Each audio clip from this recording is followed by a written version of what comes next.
It's the Morning Marketing Machine, here to grow your e-commerce business with proven marketing strategies and tactics, so you can run your business with machine-like precision. My name is Douglas Levin. Let's dive in. Welcome to the Morning Marketing Machine, and I'm excited because I have a special guest today. So Nate Payout, he shows you how to find your true potential, to do uncomfortable things that will help you to take risks, find your passion, and finally do the things that you were meant to do. He's the host of the All In podcast, where you explore the power of personal relationships and show what happens when you chase your dreams and realize your true passions. So, welcome to the show, Nate. Hey, thanks for having me on. Glad to be here.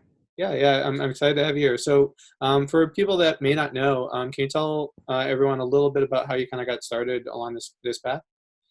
Yeah, so I got started, I go back up a bunch of years into the past. So I'm one of those people that you would probably consider an introvert or probably consider themselves an introvert. I didn't really like getting out and meeting a bunch of people if I hadn't met them before, and I always struggled to kind of make new friends, even back in like junior high and high school and stuff like that. But part of my job didn't require, but it was necessary to build networks because it sent, when you're starting off in your career, you go from what you can personally do, entering a bunch of stuff into a computer screen or something like that, to what you can assemble a team of people to accomplish. And to assemble a team of people to accomplish things, you have to go out and build relationships, you have to build trust, you have to do these things. So my career kind of progressed through this unintentional way of building relationships and friendships along the way. But a few years ago, I had this kind of epiphany that every time I expanded my network, I had a leapfrog in development. And I was like, there's something related here to leapfrogging my development and getting big growth. So I kind of was paying attention to that. And then I also kind of started paying attention to um, this idea of every time I wanted to do something entrepreneurial in the past, I always came across some sort of roadblock that was usually mental. Like I didn't have the strength, the mental strength, or the confidence to push past it. Whether it was posting stuff on social media and being the face of the brand, or just dealing with negative feedback, or bad customer reviews, stuff like that. So there always would come a point where my self-doubt kind of limited my ability to grow. And I kind of was having these thoughts all around the same time of like, hey, what would it look like if you stopped letting self-doubt hold you back and you started growing your network as big as possible? So one, you're going to take away the thing that's holding you back, and two, you're going to pour gasoline on the fire that gives you growth. So I was like, hey, excuse me, maybe I should do this.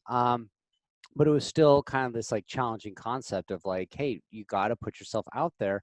And I wasn't sure I was ready to do it. But a few people that I knew were doing something similar, where they were known for one aspect of their career. They had like this identity of who you know them professionally, and they were leaving that behind and taking a different path professionally. And you're like, oh, this is interesting. Like, how did they get the courage to do that? How are they reconciling this difference in who they are?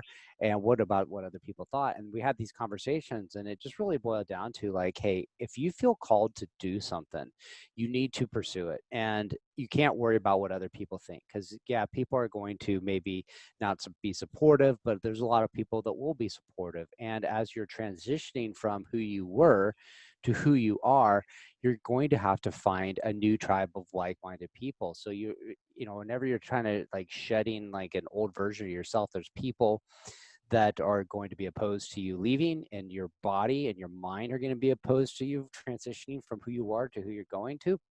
But you got to do it, and you just got to be consistent.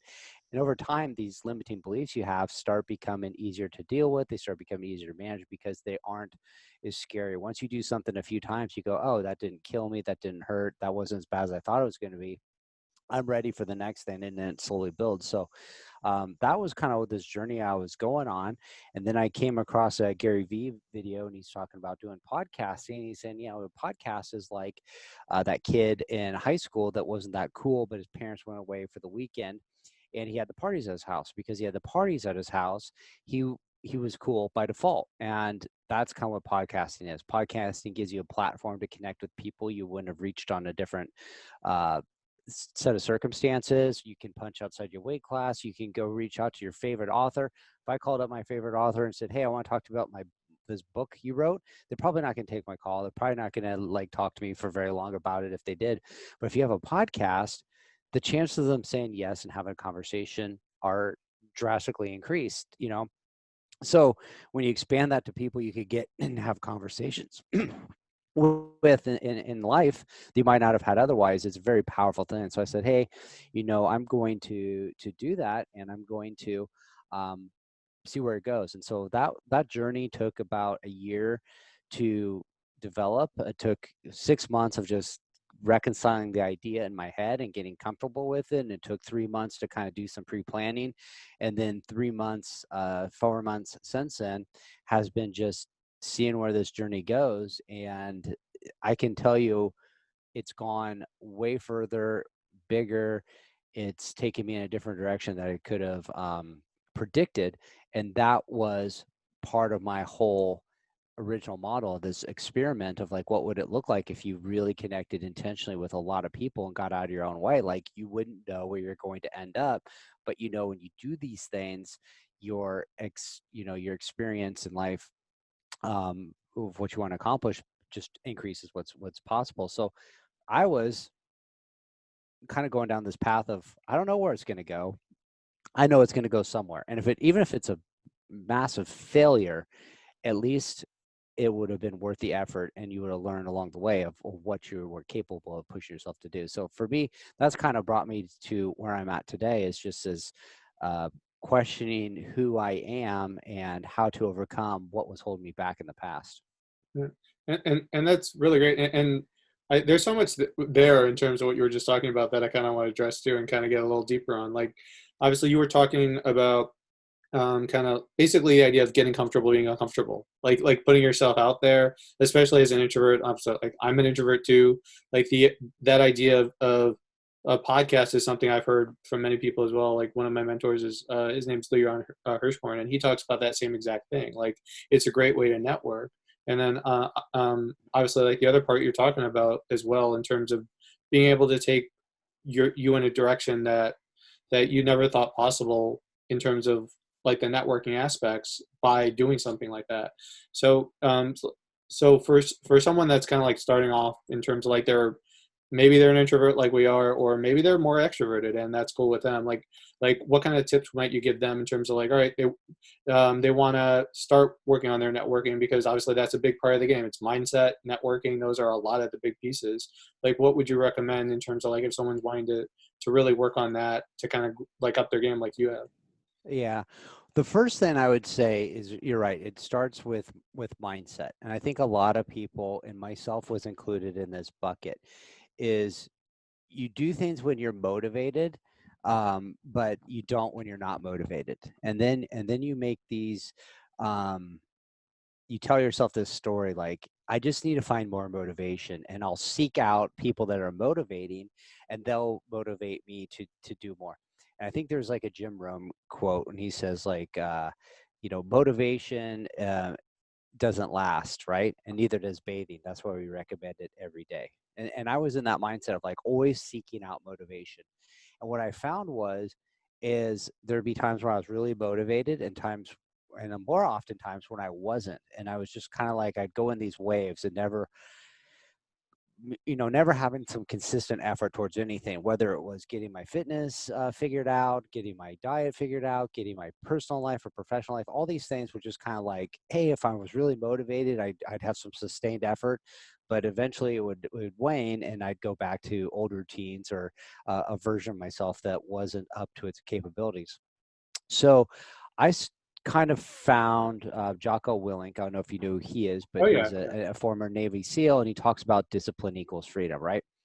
And I was introduced to him through like the Joe Rogan podcast. So I was like, oh, he's pretty interesting, but it's like typical Navy SEAL stuff. Like, you just gotta like mental toughness. You gotta push through, like, a discipline. It's all about routine. And like, I was kind of like, that's really not my jam. I'm not, super hardcore like that.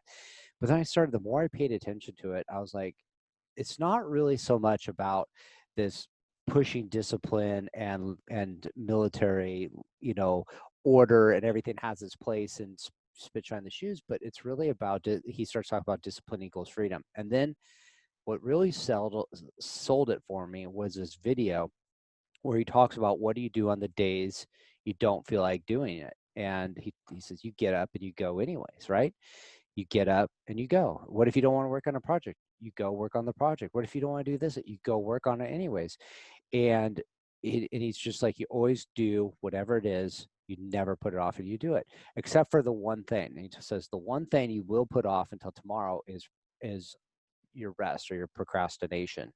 So he says, if you don't feel like doing it today, you get up and you go and you do it. And if tomorrow you wake up and you still feel run down, still feel tired, feel like you can't do it, then you take your day off. But chances are you're going to show up today, push through, and figure out like it was fine to do that. And I changed that mindset and I started doing that. I started hearing that voice every morning I woke up. Let's go do these things you don't want to do and do it anyways.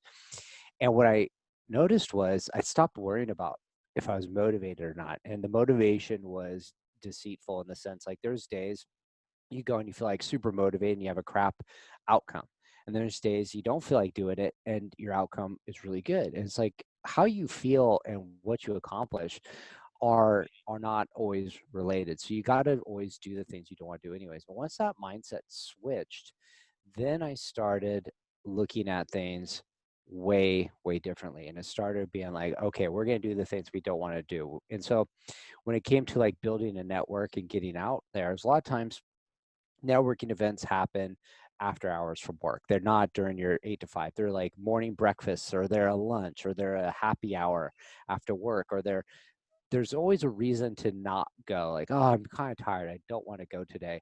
And so networking is like anything else. If you go consistently and you show up and you continue to meet and engage with new people and introduce those new people you meet to other people you already know over a sustained amount of time, it's going to be super powerful. But if you only go haphazardly, if you show up once in a while, or you don't go for a bit, or you kind of disappear, like people take note of that. They don't take you as seriously. They don't see you as intentful. But also, you're missing out on these opportunities. So it used to be like a lot of times in the past, I'd be like, hey, I don't feel like it today, so I won't go. Or I'm not going to know anybody there, so like I don't want to go, so I'm not going to go. Or if somebody that I was counting on to be there canceled, I wouldn't go because they weren't going to be there. But when I changed that mind shift to go, we're going to this anyways, right? We're going to do this anyways, then we would go. And then if something popped up and said, hey, do you want to go to this event that I wasn't planning on? In the past, be like, yeah, I'm not going to go. But because I was like, we're going to do the things we don't want to do, we're going to go anyways. It was just like, I was yes to more things. And I know a lot of people say, you got to say no to more things so you can free up where the time for your energy is. But sometimes you have to say, yes, I'm going to say yes and do it anyways. Because if you're intentional, you can find a way to do more things that are taking you closer to your goal. I know we talked a little bit this about the show started, but about taking intention, trying to do more in less time. And I think a lot of that has to be is figuring out what is your priority and putting a lot of effort into that. And those things that are going to take you there, you have to say yes to them, even when you don't feel like doing it. So those are the kind of things that like changed my mind shift. And that's how like networking became easier, is because I started going so regularly. Then all of a sudden you go from I don't know anybody to I know a few people to I know a bunch of people. And now it's like a way to interact and see people you hadn't seen in a while. And then you go, well, if this is the way I know these people in this group, what if I mix it up with another group over here? And now I got this other set of group of friends. Now, where is the power in that? Like you start intermixing some of the groups. Like, hey, I know this person over here. Let me introduce you to these people. And then you're starting to make all these amazing connections to people, really supporting them, helping them achieve the things that they want to accomplish. And it just kind of like puts gasoline on everything and just like whoosh, and before you know it, you start accelerating what you're trying to accomplish. No, that's really cool. And what I like about what you're saying too is it is a lot of times like us as a human species in general, we want that immediate gratification. And what you're kind of getting at too is like it may not happen overnight, and it probably won't. And you're not gonna see those results like immediately. But it's really about that consistency. Like anything else we're doing as business owners, we're not going to see the result of what we're doing today, like tomorrow. It's going to take months, potentially years, maybe even decades, right, until we start to see that. But a lot of what we do, and the reason we're doing it, is because we're so invested in, it's like, okay, this will work out. We got to kind of have that faith and go at it. And it's the same thing you're talking about here, is like, it's not just going to happen. So but when you have that consistency, that's where it eventually, you'll start to see the results like you were just talking about. Yeah, consistent effort over time, even at a lower intensity. Like if you showed up and did your worked on your business, right? One day a week and you gave it 100%, you know, that's like 1/7 in a week. But if you showed up every day and did 50% effort, like you're at, 50% for 7 days. Like you got 3.5 days of worth of work instead of one. So you're consistently showing up, even at a reduced effort, is going to build up and outweigh, massive amount of action that's just done in brief intervals and a lot of downtime. Yeah, yeah, and related to that, in terms of what you're talking about too, like, I wanted to get your thoughts, because this is something I ask a lot of people about. I know it's something I kind of deal with too. Is like, all right, there are those days when you're having a lot of struggles and you just can't really, like, kind of get over whatever the problem is. So obviously, like, you told us a lot in terms of, like, all right, this is how I get started and I do it. But like when you're sitting at, like, sitting at your desk or whatever it is you're trying to do, and it just is not working for whatever reason, you can't get over that stumbling block, or like you're kind of in that funk for whatever reason. Yeah, and yeah, maybe you're able to get out of bed and get going, but it's just not working. Like what has worked best for you in those situations to kind of keep going? Well, for me, like, one, you want to go through the motions. And so, like, I'm going to refer to this as, like, let's say you get up and you got to your big picture goals. I'm going to work on my business, right? I'm going to do something related to my business that moves the needle forward. And today's big task is I'm going to make a YouTube video that promotes what I'm doing. But for whatever reason, creativity juices are down. I can't write a good script. I can't repeat the script. I'm stumbling over my words, right? And the more you do it, the worse it gets, right? So you go, do you just continue like pounding on this thing till it finally works out? Or do you say, okay, that's not really working today. We can do some other stuff that is going to work, some other things that are going to move the needle. So you should, most people have a to-do list, right? Or a task list that they're trying to accomplish. So big picture wise, talk a little bit of this. Vision is like, hey, where do you want your life to be in the future? Maybe it's 2 years, 3 years, 5 years out, and you imagine how you want to live your life. Then you back it into goals. Okay, so if I want to live on this big house on the beach and I want to do this, I need a certain amount of income. If I want a certain amount of income, I need my sales to be this big. How do I grow my sales to be this big? And you start breaking it down the task. Okay, I got to get this much, people to my site.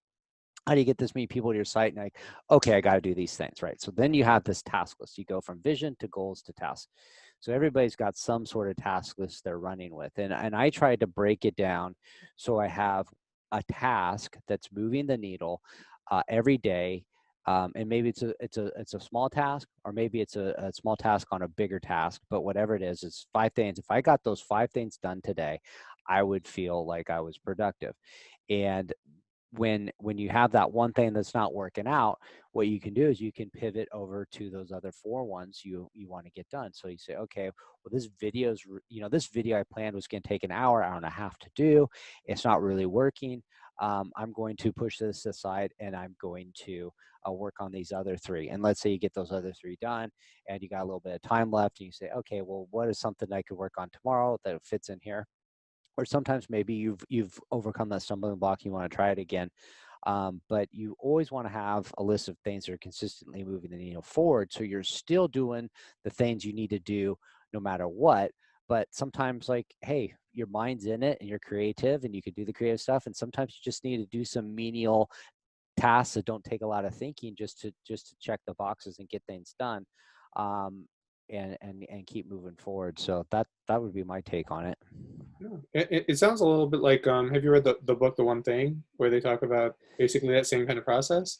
I don't think I have read that one. Okay. Yeah, it sounds really similar. Like that, and I think The Ultimate Sales Machine, they talk about basically the same process, where you do, I think it's like no more than 5 or 6 things a day, like, which are your big things, but you're going to go down just like what's your most important thing that's going to get done first, and you just kind of keep going down the list. And if that's all you do during the day, it's still a great day. So that kind Mhm. of sounds a lot like what you're talking about, which I know is really productive for a lot of people. So that's really awesome. Right? And where I found a way to make that really, really productive is not just having 5 things that you're going to get done that day, but knowing when and where you're going to do them at, right? So if Mhm. I have 5 things to do, but I also have like, 3 meetings, a couple phone calls, the unexpected is going to happen, and then your emails and all this stuff. So, right, you just kind of like let the day happen, and then you have a break from 1 to 3 and you go, okay, well, what are the 5 things I'm going to work on? And you get a little bit of overwhelm. You go, oh crap, I'm not going to be able to fit this all in or what it is. And then maybe the whole morning you've been stressing out because you're not sure where you're going to get the 5 things done you're supposed to get done. But if I find if I schedule them out in the morning, like I stopped thinking about it. Like, okay, you have this 20-minute window between 10 and 10:30 that you can send out that one email you want to make sure that gets out. So boom, that's got its spot. So you don't have to think about it. Like, oh, I got to write this email. I got to remember to get it out. I got to remember to like, nope, we know where that's happening. We have a 2-hour window here. We're going to make that video and then blah, blah, blah. So like everything has this place for it. And it takes, at least for me, it takes a lot of the anxiety and the worry and the overthinking of how am I going to get this done? How am I getting this done? That you're just kind of going through the motions of, okay, got my stuff done. I got my phone calls done. Okay, I've got this spot. I'm working on this project. And all of a sudden you're not thinking like, maybe I should do something else, or I got distracted, worked on this other thing. It's very focused for brief periods of time. And then you get like, I feel like you get a lot more uh, time for yourself back because like they're getting done efficiently, they're getting done quickly, and they're not taking up residence in your brain of constantly thinking about it and dreading it. And so like going back to that example of not being able to get a video done, like a lot of times we can't be creative because our mind is clouded with too many other things we have going on. And so it just kind of like clears that space and it's like, here we go, let's do it. Yeah, and that's something I've been doing recently too. And I find that whenever I try something on those lines, I know for me, usually I'll try and schedule out the day like the day before. But over time, the more and more you do it, you start to see what works better for you in terms of like, okay, this kind of project takes this kind of mental capacity, versus this type of project contains this type of mental capacity, and I'm able to get this type of work done better in the morning, or this type of work better in the afternoon, or anything like that. And you start to like kind of tailor it towards what gets you to be the most efficient. Like at least that's kind of how it's worked for me. Is it the same for you then? Oh, for sure. Like the more you do anything, you start figuring out what works, how what flows, and things that used to take you an hour to do, you can start, doing them competently in a shorter period of time. So it reduces uh, abilities to get a lot done. So yeah, for 100% for sure. The more you practice at it, the more you're better you can do and figure out what works the best for you. And you might find like this whole system doesn't work for you at all, and you work with like color coded, things. Like everybody's got their own kind of system, but the key is finding your system and sticking to it. Yeah, yeah, and you were addressing obviously like the YouTube videos a little bit earlier, and since you're an expert in terms of LinkedIn stuff, and I would be remiss if I didn't talk to you about that here while I got you here. So for people that are kind of like because obviously LinkedIn, I know on my end I've heard a lot about it in terms of like everything that it's capable of, in terms of honestly a lot of different aspects of your business. But I think everyone talks about Facebook. They talk about Google to a lesser extent. They talk about other social media platforms. But in a lot of ways, LinkedIn kind of gets like the bastardized brother or something. Like if I know at least for me and some other people too, they want to know about like how do you get started with something like that? Can you kind of point the listeners into like the best ways to kind of get started with something like LinkedIn? Yeah. So LinkedIn's been around.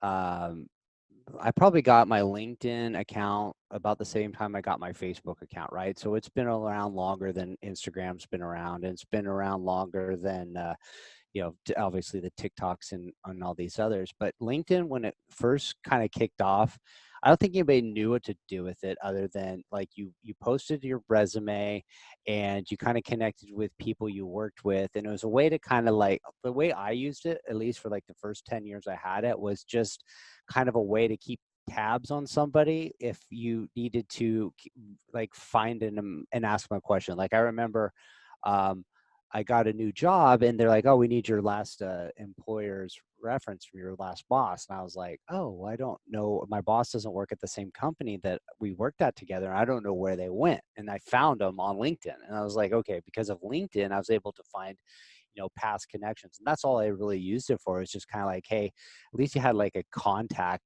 zone to find somebody that you maybe hadn't interacted with a while.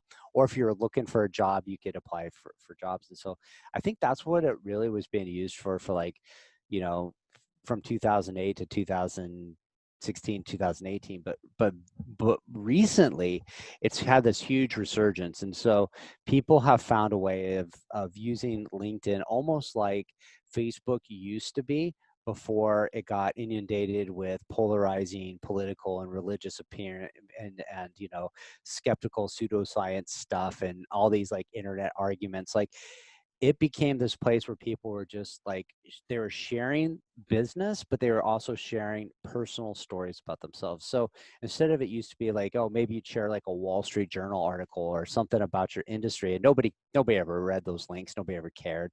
So it was like boring to go through your feed. Now people started posting about what they were doing or what they were learning or things that they had going on in the weekend, and it became more engaging and it started becoming a better way to do business um, with people, because it's like networking in the sense of like if you go to a networking or event, right, you don't walk in, you don't scream out, "Hey, I'm Nate and I sell things," right? Like nobody cares. That's not how you act. What you do is you go in and you show up and you say, "Hey, hi, I'm Nate, what do you do?" And what do you do? And let's have a little conversation. Okay, and then move to the next conversation.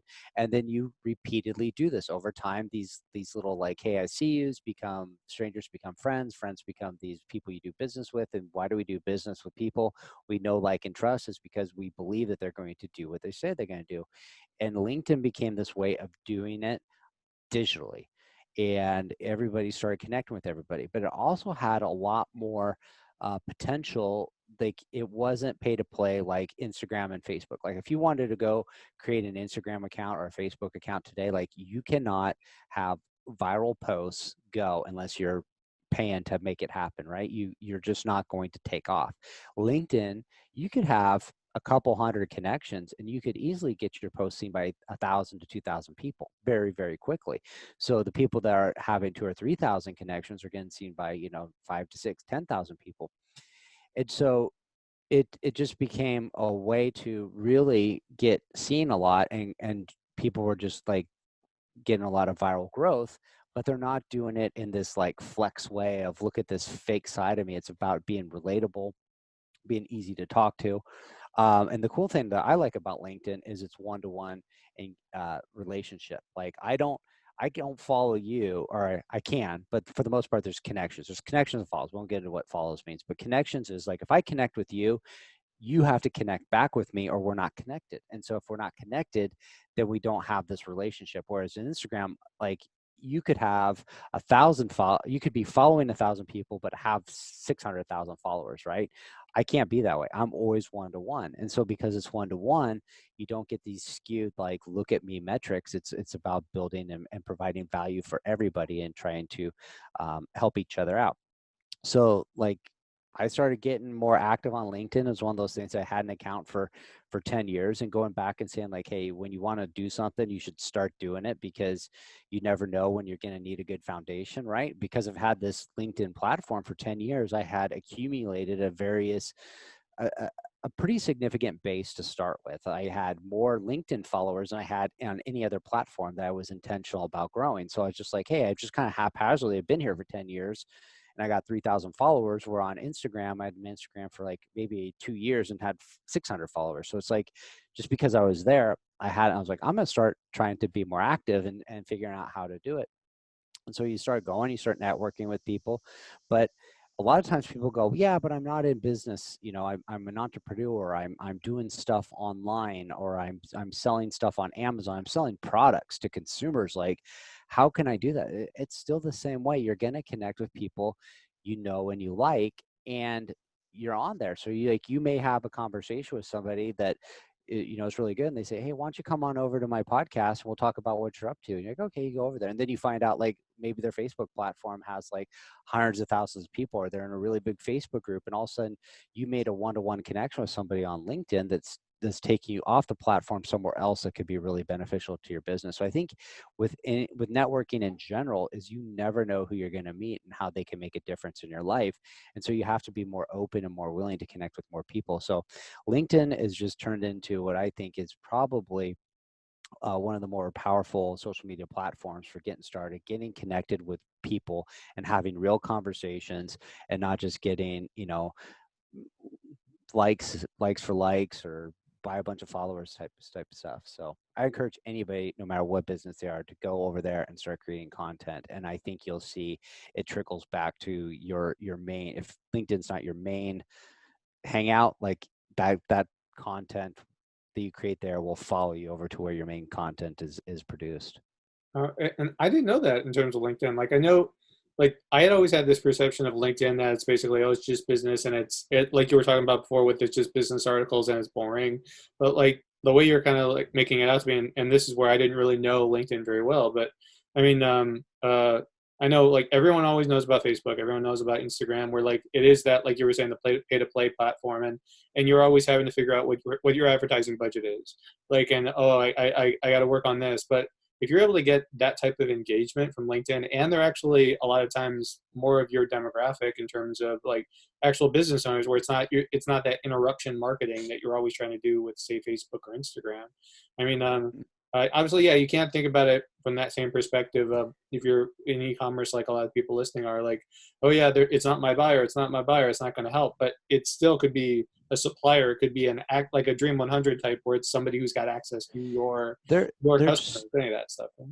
there's so many people you can meet in your circle of influence that you might find helpful. Like, what if you met the guru that's going to show you how to write better Facebook ads, or the person that's going to give you a better distributorship, or somebody that's got a product that would fit in your store really well that you would have like exclusive access to. And plus, people are on LinkedIn to do business. They know that they are there to do business. So if I'm on Facebook, my Facebook might be private, it might be very restricted to people I know, but my LinkedIn is like, hey, business is on LinkedIn, Facebook's personal. So when you try to do business with me on Facebook, I feel invaded and I'm not ready to hear that message, but I hear it on LinkedIn and I'm like, oh, I am interested in that, and let's have a conversation. So it's something I think if you're not there currently, you should at least go there and give it a shot. There's a ton of eyes there. Gary Vee always talks about it's not the platform, it's where the attention is. And if there's a lot of attention on some platform that you're not paying attention to, like somebody else is, right? If Douglas is out there ignoring LinkedIn because it doesn't fit his business model, I guarantee you have a competitor that is on LinkedIn and he goes, hey, there's nobody else here. Like, I'm going to claim a bunch of real estate and I'm going to set up shop and I'm going to become the guru in this space. And then when you finally get over there and do it, all of a sudden you go, oh, like it's oversaturated and I should have been in here 3 years ago, but I didn't because I didn't understand it. No. Yeah, and you're not the first person I've heard talk about how amazing the platform can be, and also obviously looking at it from the perspective you're talking about as well. I mean, now it's something like, oh, now I got to pay attention to it, right? But that's awesome, and yeah, everyone that's listening, I mean, check out LinkedIn and come back to Nate in terms of any questions you've got because he seems to know his stuff on this. Please do. Please do. Yeah. So one of the things I wanted to ask you about as well, obviously, like we're talking about the LinkedIn part, you were talking about kind of getting out of your comfort zone, kind of creating the podcast. Like, what's the part of the business that you actually like love the most? I love the conversations, right? I love meeting people, talking about things. I like talking shop. Like, I love talking with people that are trying to build something and do something bigger than themselves, and like encouraging them like how to overcome obstacles and hurdles and do it. Whether it's personal development goals or business goals, or creating a business out of nothing, or just challenging where they're at and just saying, hey, like mediocrity is not for me, like I want to do big things.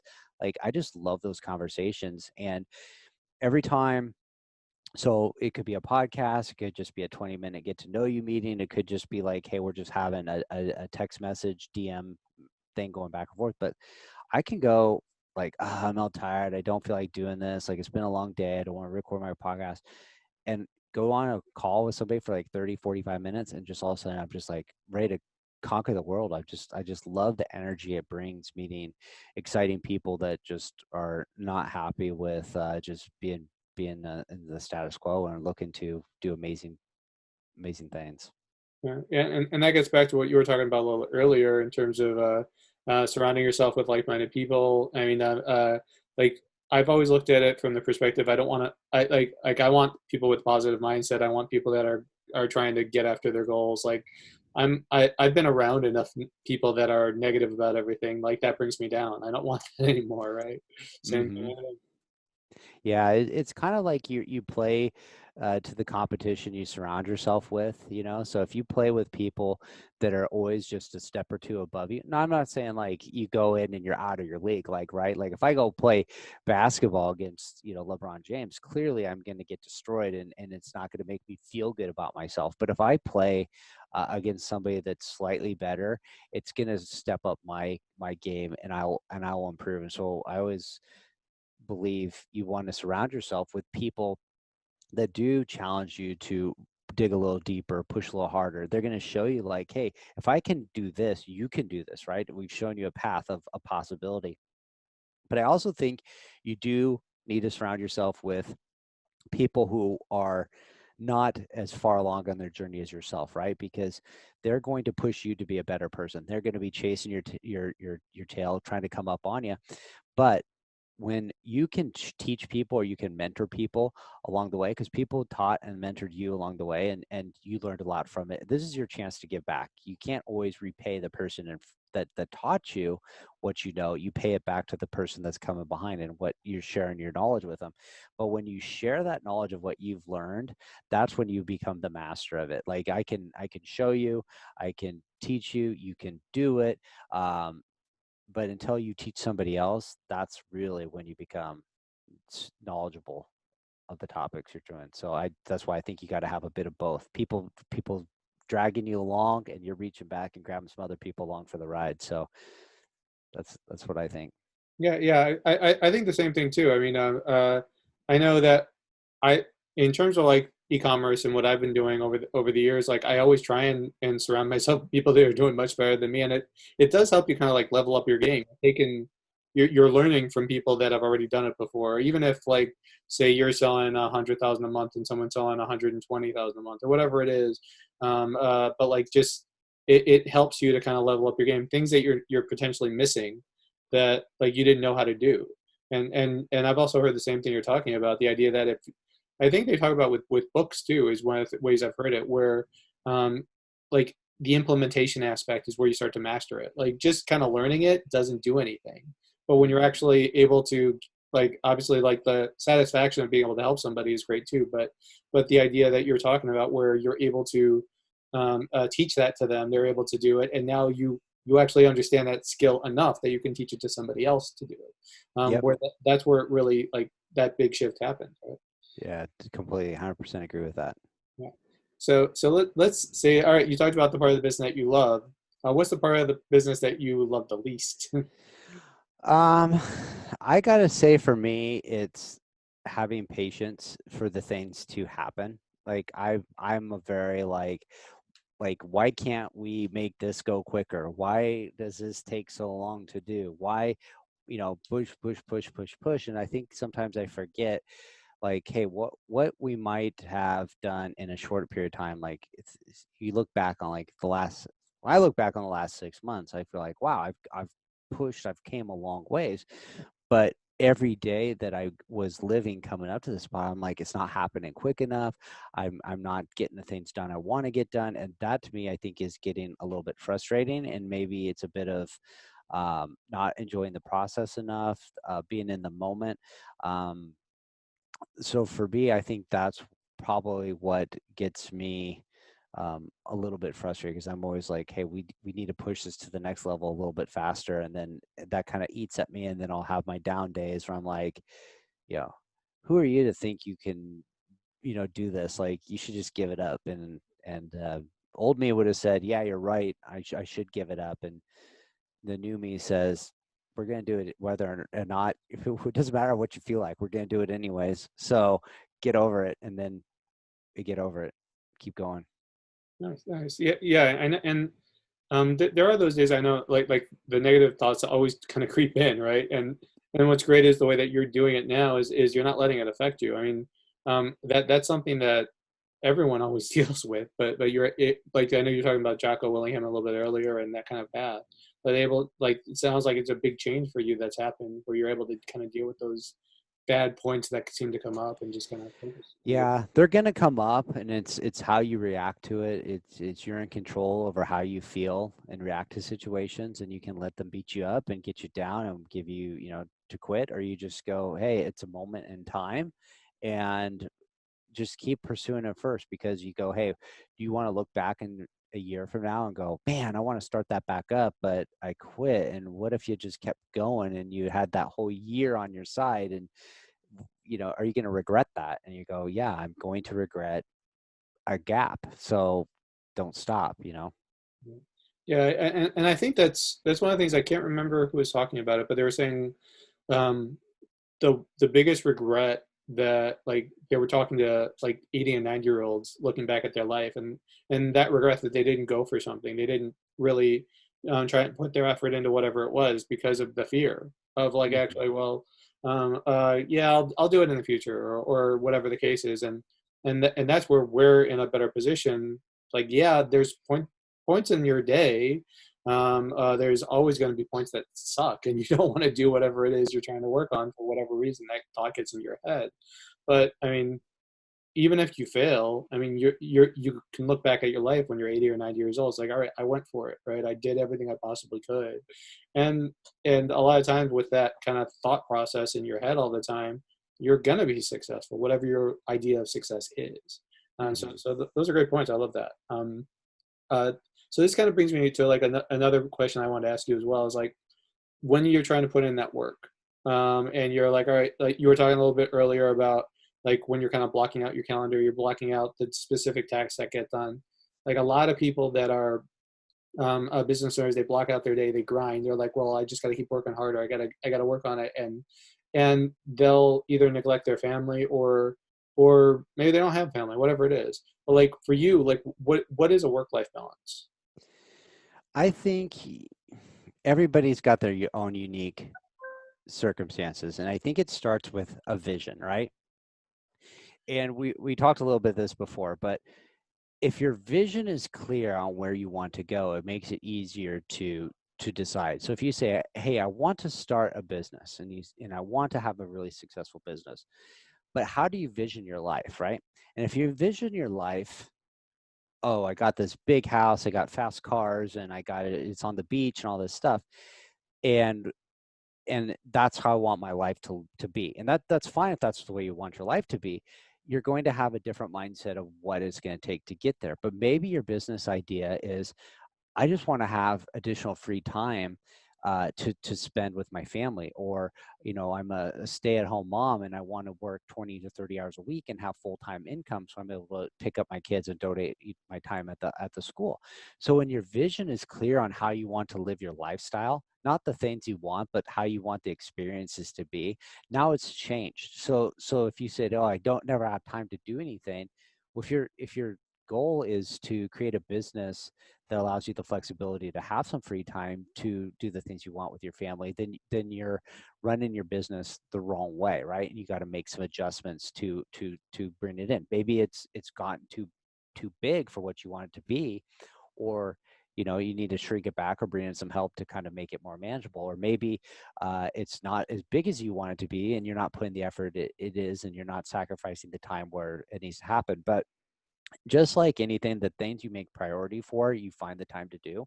So you look at yourself like, hey, there's nothing wrong with scheduling your family time and your, like, hey, I'm going to have lunch with the family. I'm working from home. I'm going to take, an hour and go have lunch with the family. Or I'm done at 5 o'clock and we're putting the phones away and we're going to be present in the moments. Or we only work till 3 o'clock on Fridays, but the weekends are all family time. So you start blocking out your time and start creating the space for the things that are priorities and when they are. And so there's to me, I don't know if it's a work life balance or I think it's everything is interconnected. It for me, it's a part of me. Like I think about things, and if it's consuming my mind, I like it's a part of my day. And so like I can't always just switch this off to go over here because they're interconnected with each other. But I'd like the flexibility of being able to, hey, sometimes we think about this stuff at night and other times we can, have the afternoon off to go spend time with the family. So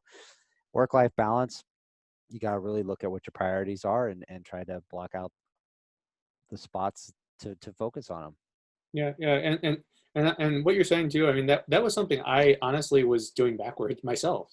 Like, I was that typical business owner who's like, all right, I just got to keep grinding, right? I got to work on this, I got to work on this, and then I was neglecting my family, or well, there's not enough time. Well, okay, we can do something, but I got to do this first, or whatever, right? And you're kind of like at that point, I was losing the whole point of this for me, right? Like, we're all right. Well, I'm doing this because yeah, I want to. Yeah, I love the business and I love working on like as a business owner, but it's for the life that I want, like the vision you were talking about, right? And that was the big shift for me too. It was like, all right, I'm doing this backwards. I gotta change this. And I think a lot of people kind of deal with that same issue, right?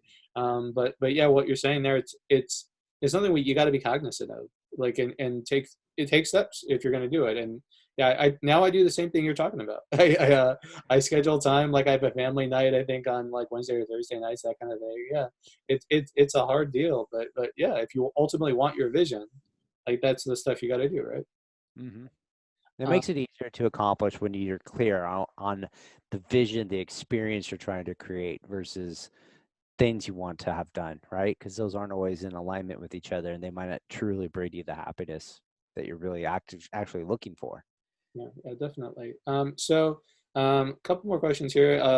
And one, this is a question I actually got from a friend of mine on his podcast. So I've been using it a lot because I like the question. So like everyone's got their own definition, but what's your definition of success? Um, my definition of success is you have a potential, right? There's this version of you that did everything that they were supposed to do, right? And they did it.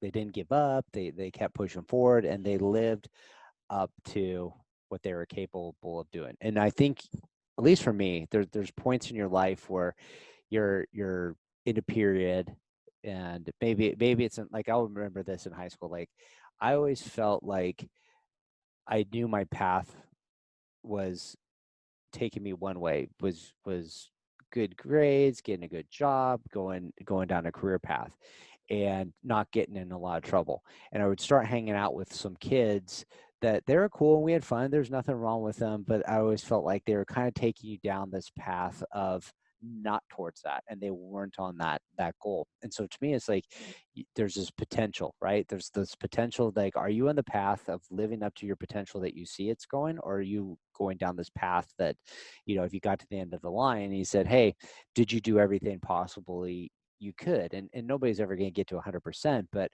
are you going to get 50% of the way there, or 80 or 90? Or so you said, hey, this is what you could have accomplished and this is what you did. You want to be closer to where it is. And I don't necessarily think that like that's even defined, but because I think when you're making choices or taking you this path of living up to your potential grows. So it's just constantly like going, hey, did you really give it your all? Did you live a life without regret? So for me, success is living a life without regret and chasing your potential versus things. Like I used to think things were success or dollar values or titles or cars and stuff like that. And you get things and you're just like, okay, cool. Like now the shine's wore off. What's next? What's next? What's next? and that's where I didn't find fulfillment. And I really found a lot more fulfillment helping and serving others. And then that's where I started seeing, okay, here's where my potential is really big. How can I lean into serving more people? And then that's where I start feeling this fulfillment. So for me, success is finding that gift and leaning into it and try to live up to what you're capable of doing with it. No, those are great thoughts too. I know, like it's always the thought of, oh, I want to make $1 million, or oh, I want to make $100 million, or any of that stuff. But ultimately, like everyone I know that I honestly look up to, like one of my big, like I'm a big fan of Tom Bailey, and he says the same exact thing you're saying. Like if you're just trying to chase a number, then you're going to be empty.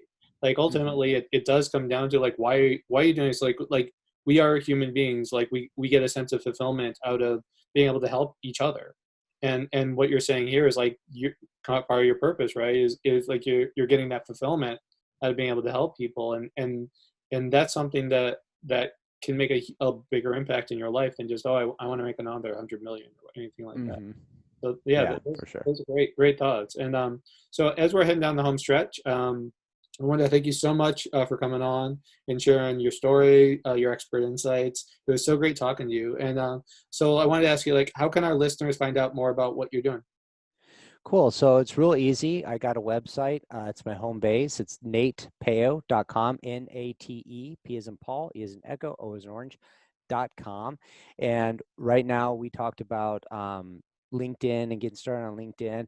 And I created a free guide for 5 steps to just kind of like clean up your profile, get polished up, and how you can immediately start taking action to start making friends on LinkedIn.